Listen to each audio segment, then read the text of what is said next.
Um bom dia mais uma vez, meus irmãos, graça e paz. Algum tempo já que eu não compartilho com os irmãos, mas recentemente, nessas últimas semanas, o Senhor tem colocado um assunto no meu coração, tem trabalhado e ministrado algo ao meu coração e eu gostaria nessa manhã de compartilhar com os irmãos. E os irmãos, vamos abrir nossas Bíblias no Evangelho de Mateus, no capítulo 7, no verso de 24 a 27. Um texto muito conhecido, Evangelho de Mateus, capítulo 7, versículo 24 e 27.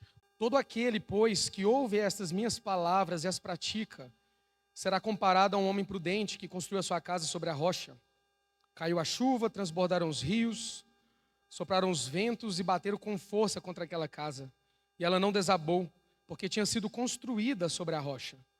E todo aquele que ouve estas minhas palavras e não as pratica, será comparado a um homem sensato que construiu a sua casa sobre a areia. Caiu a chuva, transbordaram os rios, sopraram os ventos e bateram com força contra aquela casa. E ela desabou, sendo grande a sua ruína. Pai, em nome de Jesus, nós clamamos pela ajuda do alto nessa hora, Senhor. Espírito Santo, abra os nossos olhos e nos dê revelação da Tua palavra neste momento. Senhor, ministra aos nossos corações nesta manhã. Pai, eis-nos aqui, continue falando conosco, através agora do meditar da Tua palavra. Continue, Senhor, nos alimentando, nos enchendo do Senhor mesmo, nos edificando nesta manhã. Pai, eis aqui a Tua palavra, Senhor. Queremos nos alimentar dela, porque ela é vida para nós. Pai, em nome de Jesus, fale poderosamente aos nossos corações. Espírito Santo, vem com a Tua presença aqui nesta hora. Vem com a Tua unção, com a Tua graça, com o Teu poder sobre nós. Pai, queremos sair daqui totalmente edificados pela Tua palavra. Tua palavra, ela vivifica, ela traz vida, ela nos confronta, ela também nos exorta, nos consola. Pai, queremos, ó Pai, agora, neste momento, ouvir a Tua voz. E queremos, ó Pai, sair daqui transformados pelo Senhor. Espírito Santo, abra os nossos corações e abra os nossos olhos. Eis-nos aqui, ajuda-nos, capacita-nos, em nome de Jesus, Pai. Amém. Aleluia. Irmãos, então esse é um texto muito conhecido nosso, dos irmãos, e a gente precisa apenas dar uma contextualizada nesse texto que acabamos de ler, na história de dois homens. Algumas Bíblias trazem um subtítulo de dois fundamentos, duas casas. Então nós vamos tratar de duas realidades aqui nesta manhã. Duas casas, duas pessoas. Mas quando o Senhor fala sobre essas duas casas, esses dois fundamentos, para quem Ele estava falando? Qual que era o público a qual Jesus estava se dirigindo? E se a gente for olhar, nós sabemos que o capítulo 7, nesses versículos finais, é a finalização e o término do Sermão do Monte, que começa lá em Mateus 5. E quando o Senhor Jesus começa a compartilhar ali esse sermão, quem estava lá aos pés de Jesus, próximo ao Senhor Jesus? Quem? Os discípulos. Havia multidão, sim, mas a palavra do Senhor lá no início do capítulo 5 diz que os discípulos estavam aos pés de Jesus e Ele começou a ensiná-los. Então o Senhor estava falando para os seus discípulos e as multidões que eles estavam ouviam os seus ensinamentos. E no final do Sermão do Monte, elas ficaram maravilhadas com tamanha autoridade que Jesus falava aquelas palavras, aqueles ensinamentos. Então Jesus está trazendo toda essa dissertação, todo esse sermão para os seus discípulos e as multidões. Mas o foco era os discípulos. Então essas palavras do Sermão do Monte, elas são para nós, a igreja, para nós, seus discípulos. E nós temos que nos atentar para o que o Senhor tem falado. Então, depois de discorrer tudo, todo o sermão, aí no final Jesus fala, deixa eu falar para vocês algo. Aquele que ouve as minhas palavras e não pratica, vamos primeiro, e as pratica, é comparado a certo homem. Aquele que ouve as minhas palavras e não pratica, é comparado a outro homem. Então aqui agora, nesses versículos que nós lemos, nós temos dois públicos. E também talvez aqui agora, no nosso meio, aqui agora, na nossa reunião, nós temos dois tipos de pessoas. Aí você analisa aí, qual que você acha que você se enquadra. Então nós temos os prudentes, homens prudentes, mulheres prudentes, sábias, sábios.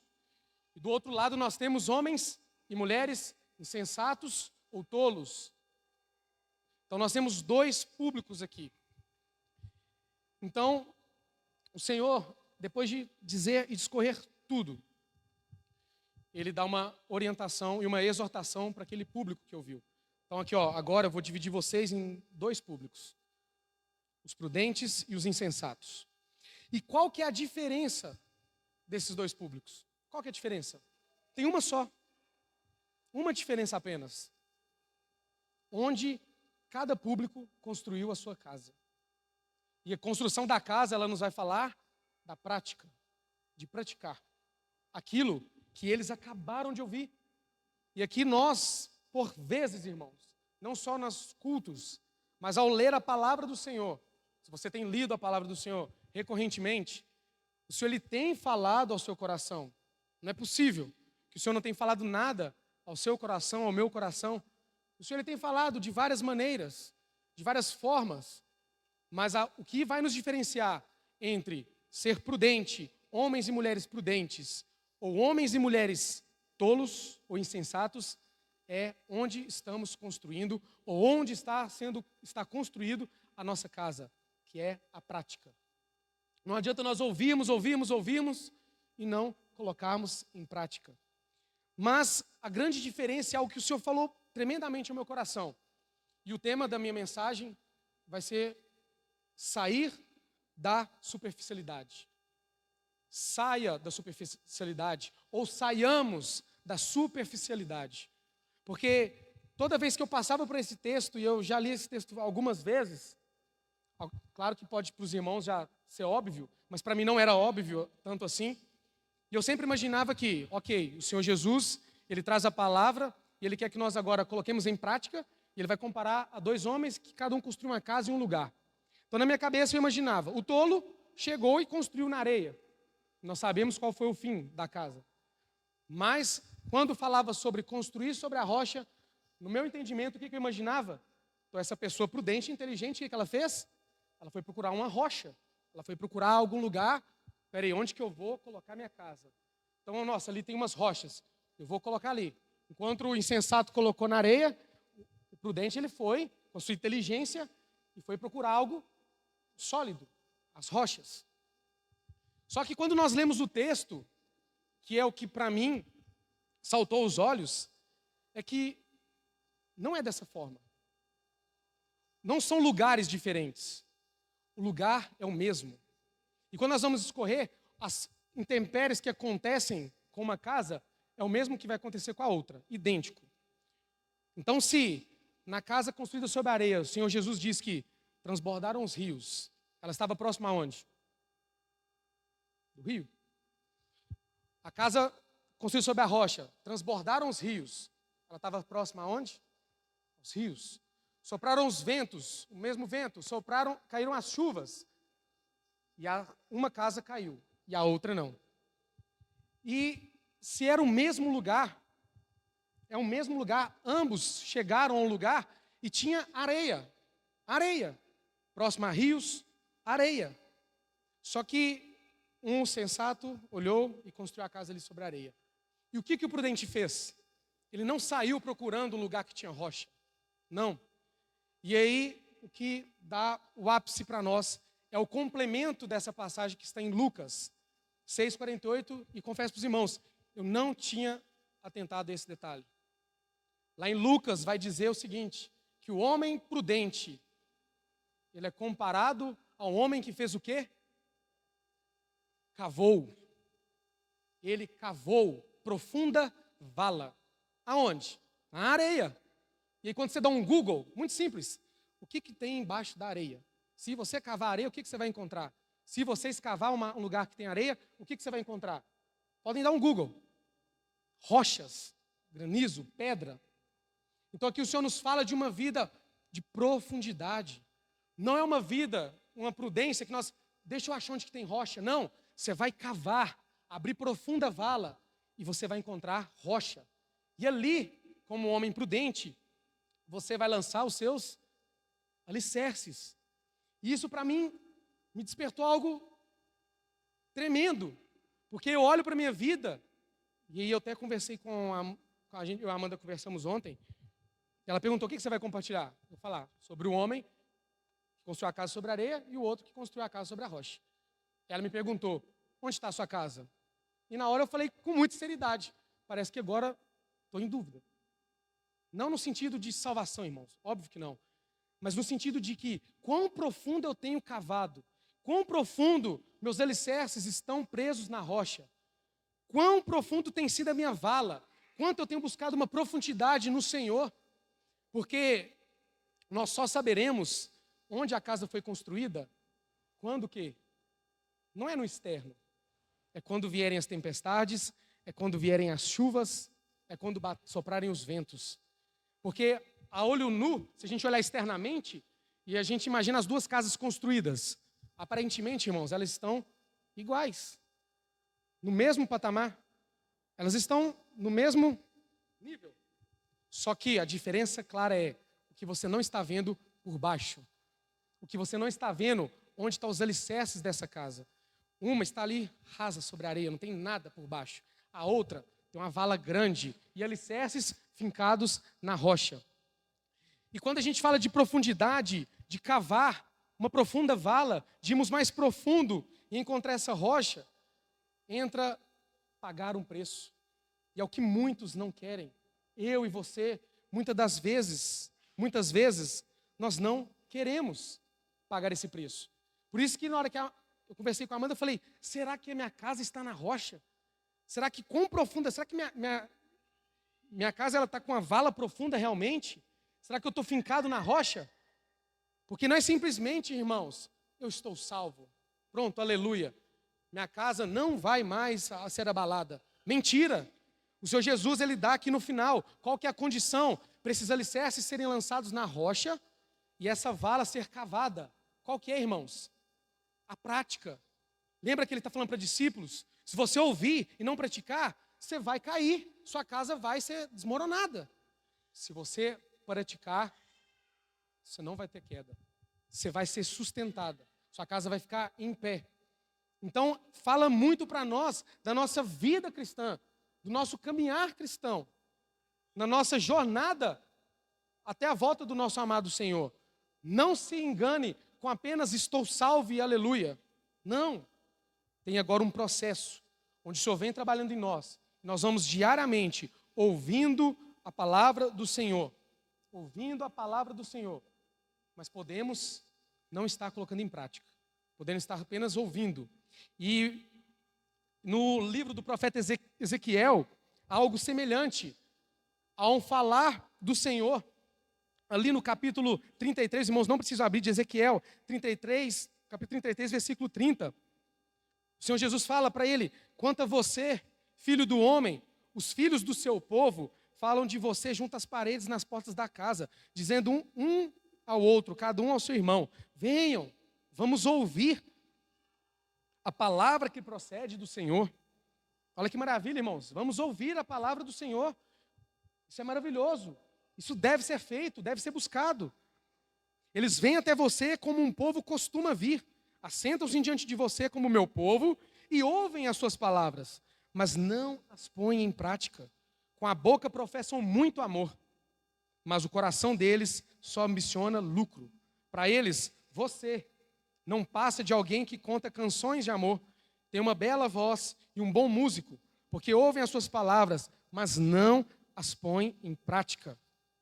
Mas quando isso vier, e aqui o contexto anterior era um castigo ao povo, era uma disciplina, iriam passar por algumas tribulações.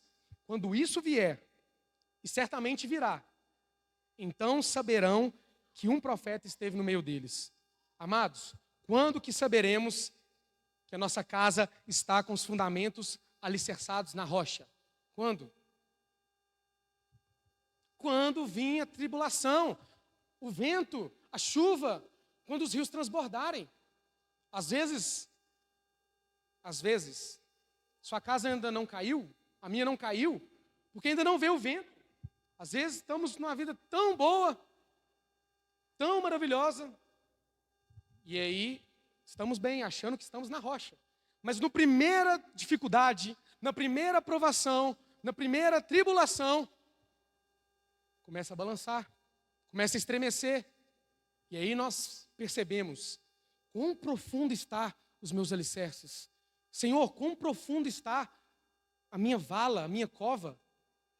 E é essa vala sendo aberta, irmãos, a cada dia, a cada semana, a cada mês, a cada ano da sua vida, ela é pela prática da palavra de Deus.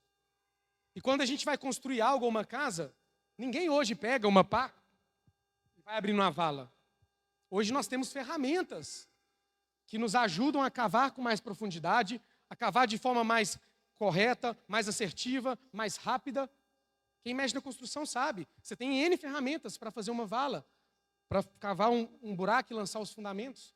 São ferramentas que o Senhor nos dá também para que nós possamos cavar essa vala. E uma das maiores e melhores ferramentas nós temos, que é o quê? A pessoa do Espírito Santo habitando em nós. Ele é o nosso ajudador, ele é o nosso auxiliador, e ele vai nos ajudar a cavar profunda vala. Mas quais são essas ferramentas que o Senhor nos dá? A prática. Irmãos, nós já temos a palavra do Senhor. Ela é a palavra de Deus, a Bíblia. Então, se você ler, você já tem muita coisa para você colocar em prática. Então, está aqui uma ferramenta, vai ler a Bíblia. Ouça o que o Senhor tem falado ao seu coração, mas coloque em prática. É como se o Senhor te desse uma ferramenta aqui, ó. A ferramenta que eu vou te dar chama prática.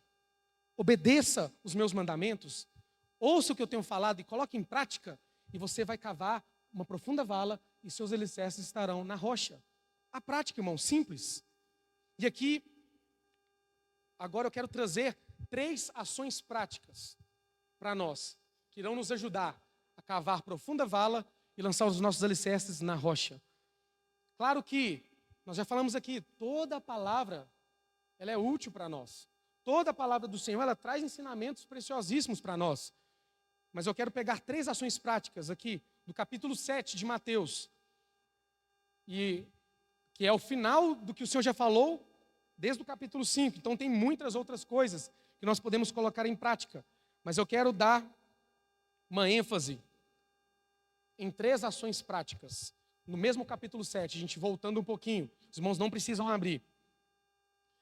E a primeira ferramenta prática, e a primeira prática que você vai sair daqui hoje e colocar em prática, a primeira ação, e é o meu encorajamento para você, colocar em prática, está no Mateus 7, no versículo 5. Hipócrita, primeira ferramenta, hipócrita, tire primeiro a trave do seu olho, e então você verá claramente para tirar o cisco do olho do seu irmão.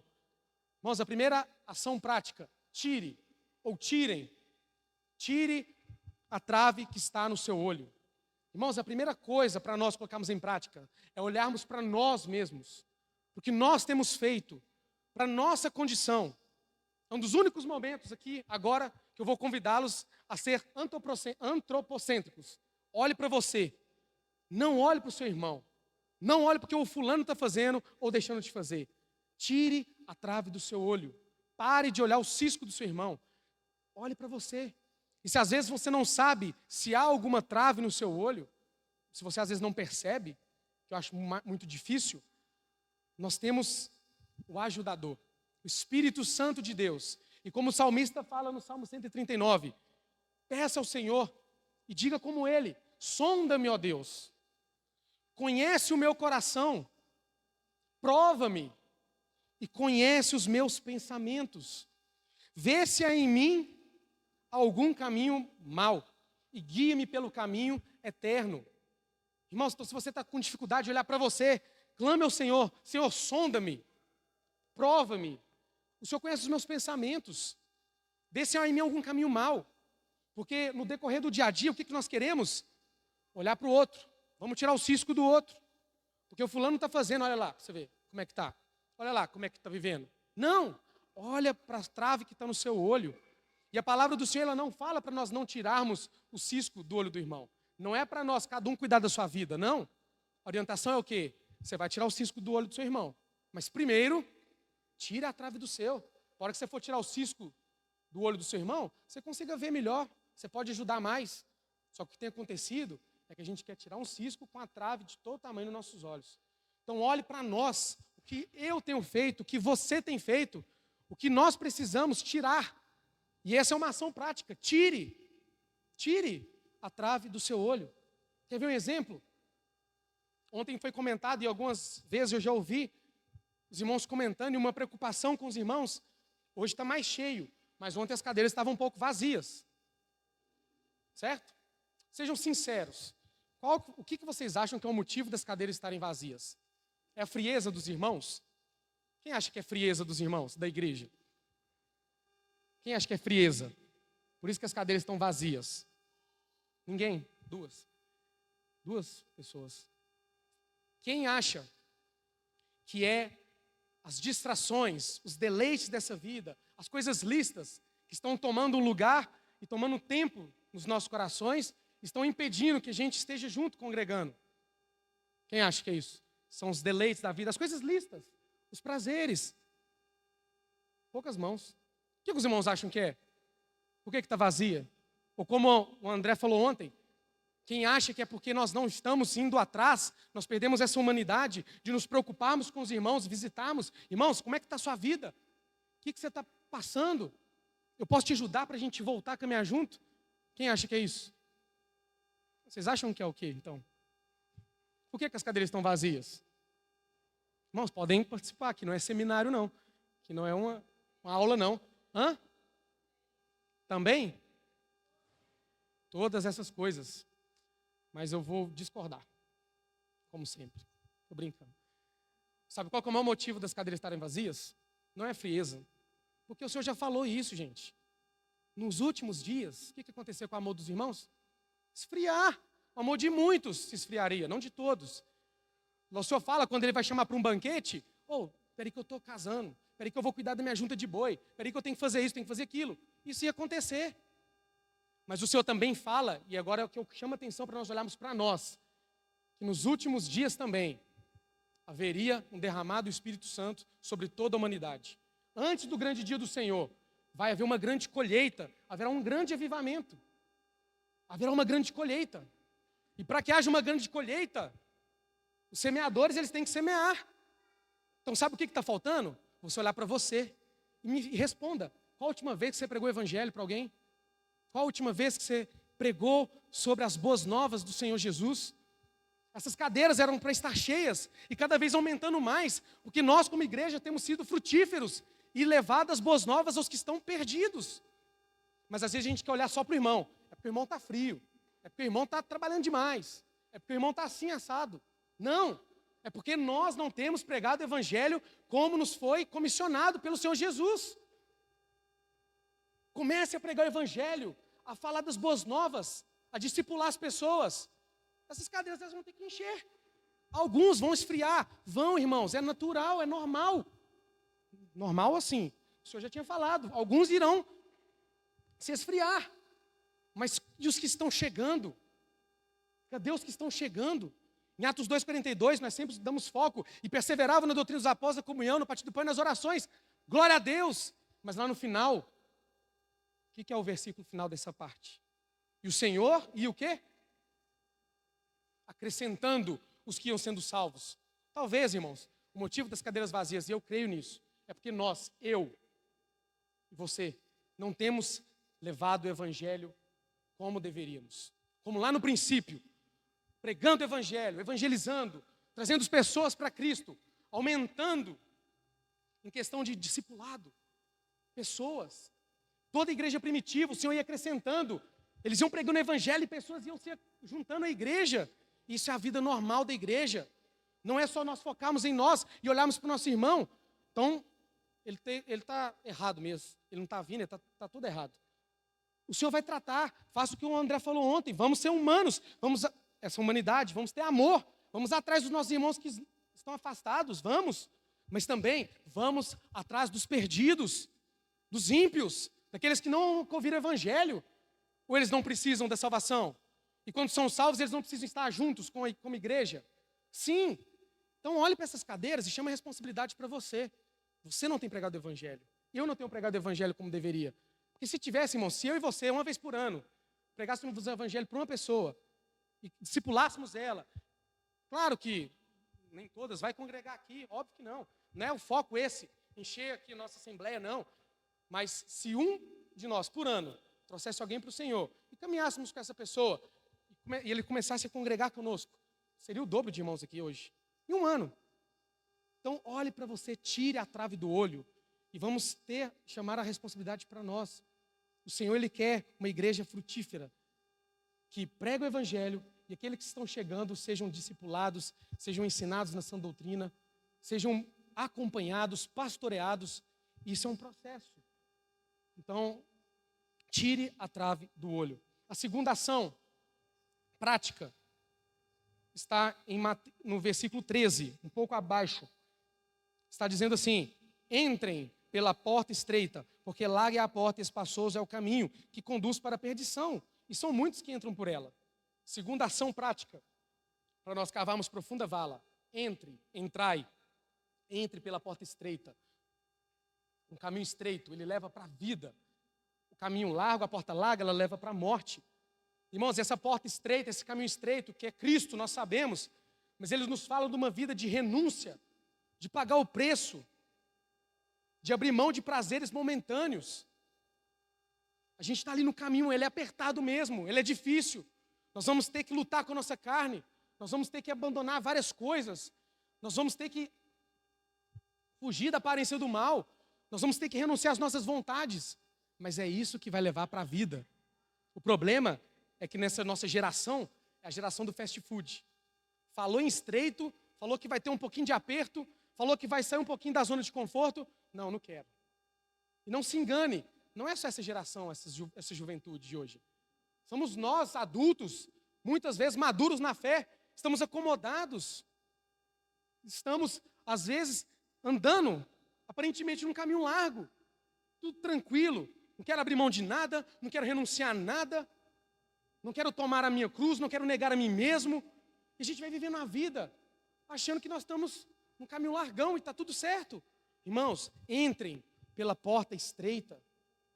Lembra de onde caíste, arrependa-te e volta à prática das primeiras obras. Lembra que você está num caminho estreito. Lembre que a porta estreita que você entrou, o caminho estreito, é Cristo. E é Ele que vai te dar vida. O final dele é vida. Então, se você está andando na porta larga, está tudo certo, em pecado, sem santidade, irmãos, cuidado, esse caminho é de morte.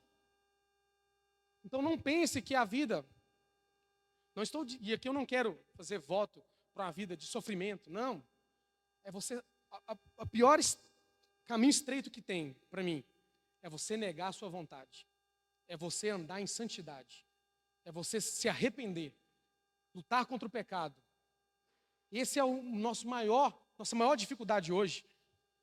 Falou em negar nós mesmos, falou em nos arrepender, falou em confessar os nossos pecados. Quão difícil é tomar a nossa cruz, o que é isso? Irmãos, entrai pela porta estreita, ela vai gerar vida. Não nos conformemos em estar acomodados, sem pagar um preço, sem nos renunciar a nós mesmos, e coisas listas que queremos. Às vezes nós queremos tudo, isso é natural do ser humano, irmãos. Não é meu, não é seu, é natural do ser humano. Nós queremos tudo que é mais fácil e mais rápido. Tudo. Nós não queremos algo que demore e que leve longo prazo. Algo que é difícil, que gere algum esforço e a longo prazo. Nós queremos aquilo que é fácil e a curto prazo. Então, entrem, é uma ordenança. Entrem pela porta estreita. Então essa é a segunda ação prática que nós podemos tomar.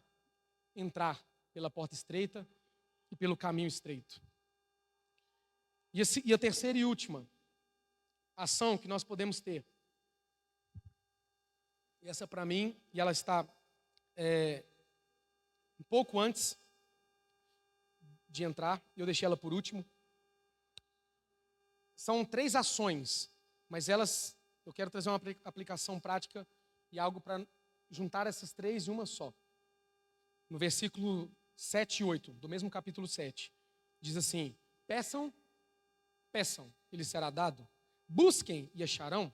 Batam, e a porta será aberta para vocês. Pois todo o que pede, recebe. E o que busca, encontra. E a quem bate, a porta será aberta. Então, peça, busque e bata. Agrupem isso em um só. Peça, busque e bata. E aqui para nós, o que buscar, o que pedir, bater, para ter o quê? E aqui nos fala de uma vida de oração, de consagração, de devoção ao Senhor. Agora é a sua vida diária de intimidade, relacionamento com o Senhor, onde você vai pedir, onde você vai buscar, onde você vai bater. E você vai encontrar, e você vai receber, e a porta será aberta. Essa é a promessa do Senhor para nós. Buscar, bater e pedir. Uma vida de oração e de devoção. E muitos entendem com essa passagem que agora os discípulos, ou nós podemos pedir o que a gente quiser. Porque se a palavra está falando que o que a gente pedir a gente vai receber, vamos pedir o que a gente quiser. Errado. Lá em Tiago, no capítulo 4, no versículo 2, diz que vocês não têm, por quê? Porque não pede. Então, para você ter, você tem que pedir. Mas você pede e não recebe, por quê? Pede mal, para esbanjar nos próprios prazeres. Então, esse versículo ele não nos dá garantia de que vamos receber tudo aquilo que nós pedimos. Não. Não. Muitos de nós pedimos, às vezes, para esbanjar nos nossos prazeres, para satisfazer algo que a nossa carne deseja, para um prazer momentâneo. E o Senhor, às vezes, Ele vai atender, mas não é o foco. Provavelmente você não vai receber, porque isso é só para o seu bel prazer. E em 1 João 5, capítulo 5, versículo 14, também nós temos uma afirmação e uma promessa. E esta é a confiança que temos para com Ele, que se pedimos alguma coisa ou qualquer coisa, segundo a sua vontade, Ele nos ouve. Olha que promessa maravilhosa, irmãos. Se pedimos alguma coisa, outras versões falam qualquer coisa, porém, segundo a sua vontade, Ele nos ouve. E se sabemos que Ele nos ouve, quanto ao que lhe pedimos, estamos certos de que obtemos os pedidos que lhe temos feito. Irmãos, então com essa certeza, dessa promessa, nós podemos ter a certeza que se pedimos segundo a vontade do nosso Senhor, nós receberemos. Então o que é a primeira coisa que nós precisamos entender e precisamos saber antes de entrarmos nessa terceira ação, de buscar, pedir e bater? O que nós precisamos ter claro na nossa mente? Qual é a vontade do Senhor para nós? Para a minha vida, para a sua vida, para a nossa casa, para o nosso trabalho, para a igreja, para a sociedade, para o nosso propósito, para o nosso chamado aqui nessa terra.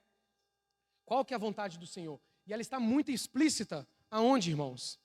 Onde que a vontade do Senhor está explícita? Na palavra. Novamente, na Bíblia. A palavra de Deus. Aqui está a vontade do Senhor. E quanto mais, e a gente já compartilhou isso aqui algumas vezes, quanto mais você vai relacionando com o Senhor, vai tendo intimidade com Ele, buscando conhecê-lo, mais você vai conhecer a sua vontade, mais você vai conhecer o coração do Senhor, mais você vai saber qual que é o propósito do Senhor para a sua vida hoje, para aquele momento, para aquela situação. Então peça de acordo com a vontade do Senhor. Estevão, mas tem inúmeras vontades do Senhor. Inúmeras, verdade. Então eu vou te ajudar com uma vontade clara, que você pode se apegar nela. E aí em Lucas, no Evangelho de Lucas, nesse mesmo contexto, nesse mesmo versículo, paralelamente, Lucas traz de uma forma diferente. Ele traz no final do capítulo 11, no versículo 13. Ora, se vocês são maus e sabem dar coisas boas a seus filhos, porque lá, antes, no versículo de Mateus que nós lemos, antes do versículo que nós lemos, o Senhor vai discorrer. Vocês que são maus, sabem dar boas coisas aos seus filhos? Quanto mais o Pai Celeste não lhe dará coisas boas a quem lhe pedir. Então o Senhor faz uma comparação do Pai terreno, que é falho, que é mau. Quanto mais o nosso Pai Celestial. Então em Lucas ele conclui de uma outra forma.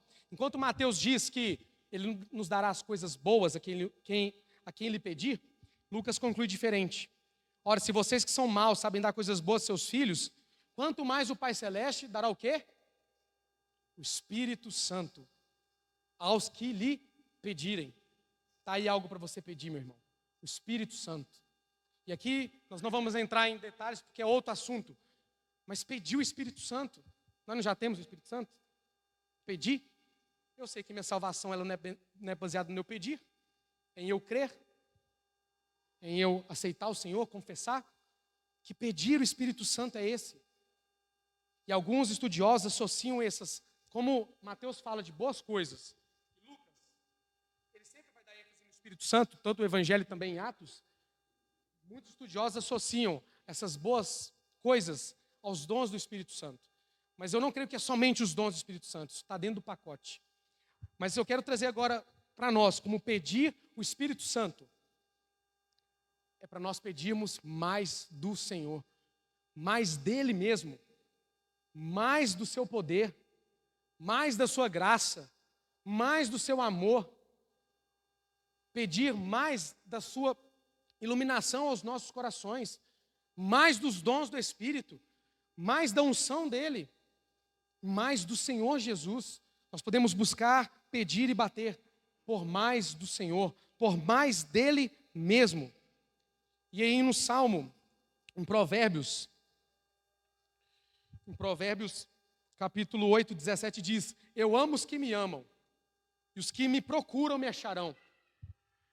O Senhor não está perdido, irmãos. O Senhor não está escondido. Então essa procura, esse pedir, esse bater, ele sempre vai nos falar de uma vida de profundidade, de devoção, de oração, de buscar conhecer o Senhor, de buscar ser cheio dele, de ter mais dele. Esse é o desejo do Senhor. Pedir para que o Espírito Santo venha sobre nós e manifeste o seu poder através de nós, assim como também em nós. Vocês me buscarão, me procurarão e me encontrarão. Isaías 55, 6 diz: busquem o Senhor enquanto ele pode ser encontrado, invoquem-no enquanto ele está perto. Invoque o Senhor enquanto ele está perto. E o profeta Jeremias também, no capítulo 29, diz: então vocês me invocarão, se aproximarão de mim em oração, e eu os ouvirei. Vocês me buscarão e me acharão, quando me buscares de todo o coração. Aqui é uma condicionante. Você não vai encontrar o Senhor e achar o Senhor de qualquer maneira. Não numa vida religiosa, de oração religiosa, não. É quando me buscares de todo o coração. Essa é a ordem do Senhor. Me busquem de todo o coração. E aí nós queremos mais do Senhor. Vamos pedir o Espírito Santo. E aí o salmista Davi, no Salmo 51, no versículo 11, ele diz: não me lances fora da tua presença, nem retires o teu Espírito Santo, ou o teu Santo Espírito. Nós sabemos que no Antigo Testamento, o Espírito Santo vinha sobre alguns homens de Deus, trazia uma palavra para o povo, e depois se retirava daqueles homens.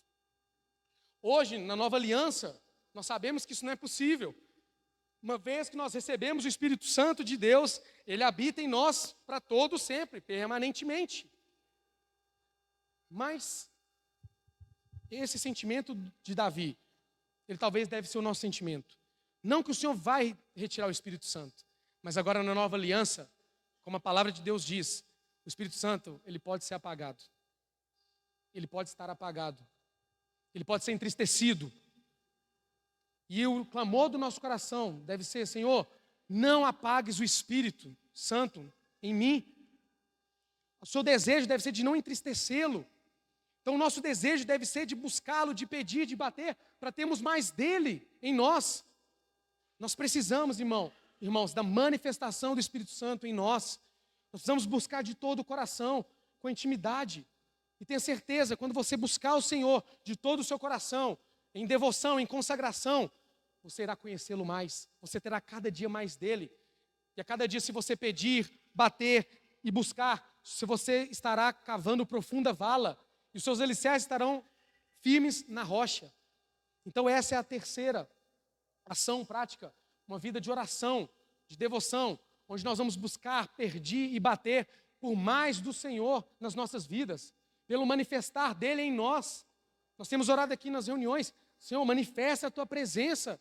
Espírito Santo, vem e derrama o teu poder sobre nós. É o manifestar da presença dele através de nós, irmãos, que é bem diferente do trabalhar dele em nós, interiormente. Irmãos, essas são as 3 ações: tire, entre e busque, bata e peça. E você coloca tudo isso na oração, na sua vida de devoção diária. E dessa forma, você vai estar cavando profunda vala e seus alicerces serão lançados sobre a rocha. E por que eu disse que a mensagem é: saia da superficialidade? Irmãos, pare e não de construir ou não construa sua casa sobre areia. Olhe para a sua vida. Sabe o que é construir sua casa sobre areia?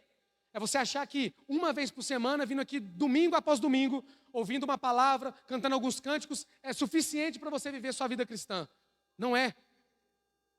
Colocar sua casa sobre areia é você achar que você vai apenas ouvir de um irmão aquilo que o irmão pregar e aquilo vai ser suficiente para o seu alimento. Não. Uma vez por semana. Colocar a casa sobre areia é você achar que vai viver uma vida de religiosidade por fazer. Eu estou cumprindo todos os protocolos, eu estou indo em todas as reuniões, está tudo ok. Não! Pare de depender dos outros.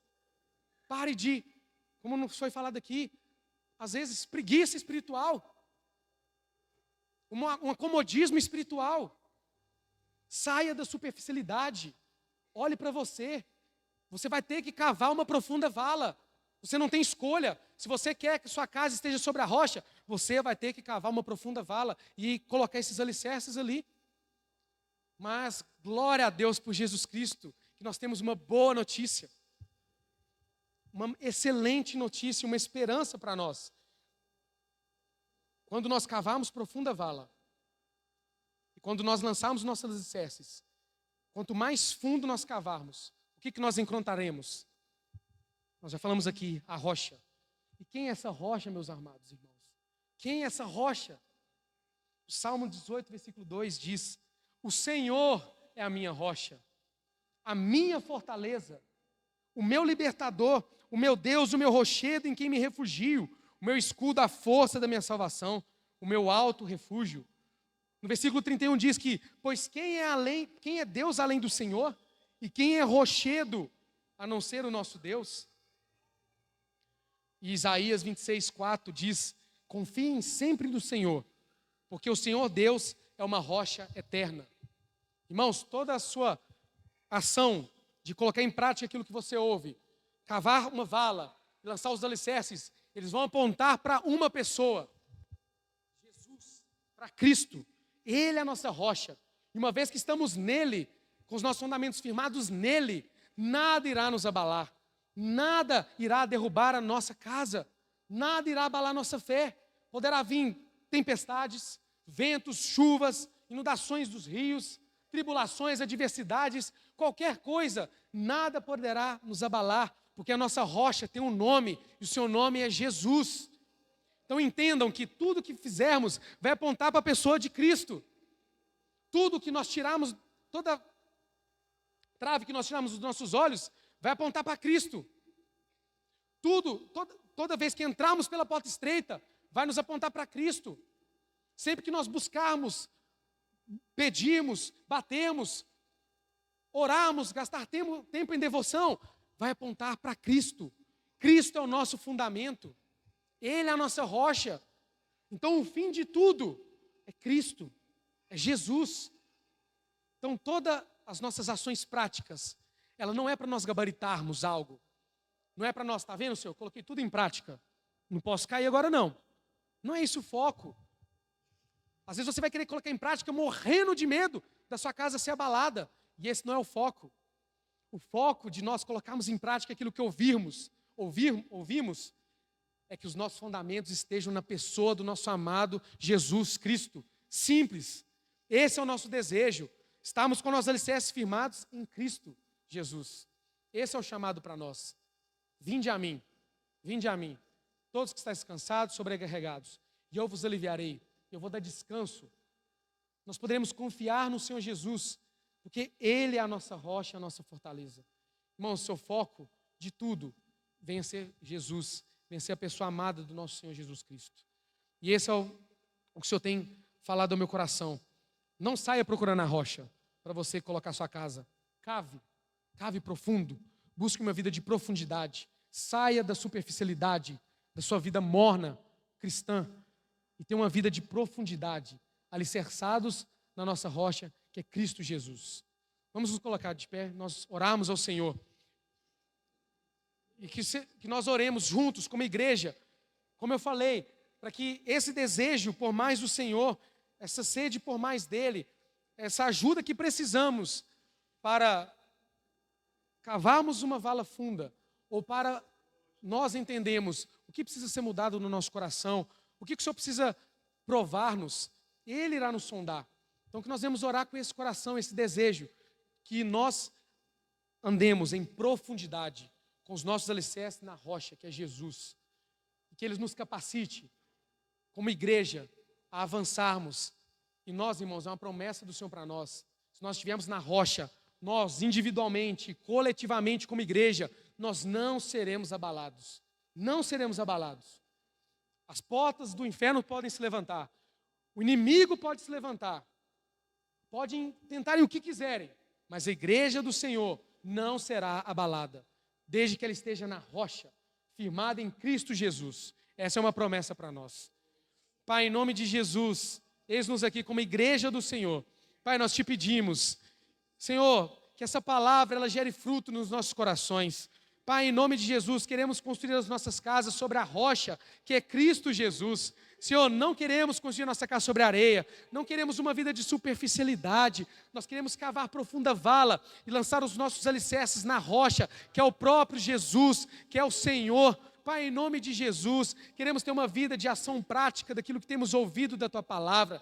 Senhor, a Tua palavra diz que aquele que obedece os meus mandamentos, esse é o que me ama. Senhor, nós queremos amar o Senhor, obedecendo a Tua palavra. Senhor, colocando em prática aquilo que o Senhor tem falado conosco. Senhor, em nome de Jesus, se está faltando força em nós, Senhor, ajuda-nos, nos dê força, nos capacite, Espírito Santo. O Senhor é aquele que renova as forças do cansado e dá forças àquele que não tem nenhum vigor. Senhor, fortalece os fracos aqui nesta manhã espiritualmente, fortalece as nossas mãos, os nossos corações, as nossas mentes, Senhor, o nosso corpo. Senhor, traga vida para nós, fortalece o nosso espírito, Jesus. Nós, Pai, que às vezes estamos fracos, cansados, desanimados, angustiados, preocupados, Senhor, desanimados, precisamos da vida do Teu Espírito Santo em nós. Anima-nos, Senhor, vivifica a Tua igreja, Jesus. Pai, nos ajuda, queremos ajuda do alto, Senhor, não uma autoajuda, mas nós queremos ajuda do alto, Jesus.